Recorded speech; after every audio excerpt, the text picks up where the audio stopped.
Hello বন্ধুরা, শ্রেয়াস মেনুতে সবাইকে ওয়েলকাম। আজ আমি নিয়ে চলে এসেছি একটা নতুন ওয়েট লস রেসিপি, সুজির চিল্লা বা সুজির প্যানকেকও বলতে পারো। এটা শুধু ওয়েট লস রেসিপি নয়, এটা বাচ্চাদের টিফিনেও ভীষণভাবে যাবে। তার জন্য একটা বোলে বাড়িতে বসানো টক দই 5 টেবিল চামচ মতন নিতে হবে। যতটা আমি প্যানকেক বানাবো ঠিক ততটা পরিমাণই নিতে হবে। এরপরে তাতে সুজি দিতে হবে সেম পরিমাণে।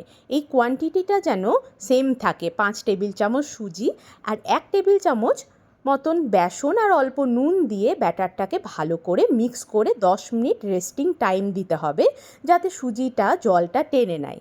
সুজিটা দেখতেই পাচ্ছ জলটা টেনে নিয়েছে, তার জন্য আমি অল্প জল দিয়ে ব্যাটারটা ভালো করে মিক্স করে নেব। একটু পাতলা করতে হবে ব্যাটারটা।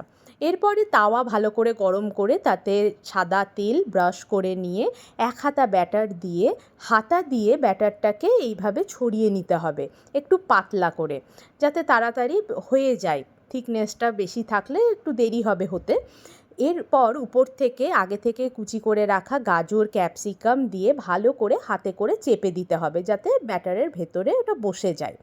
এরপরে দেখবে একদিকটা হয়ে এলেই তাওয়া থেকে ছেড়ে যাবে, তখন উল্টো দিকে পাল্টে দুদিক এদিক ওদিক পাল্টে নিয়ে ভালো করে সেঁকে নিয়ে উপর থেকে অরিগ্যানো চিলি ফ্লেক্স ছড়িয়ে দিলেই রেডি সুজির প্যানকেক।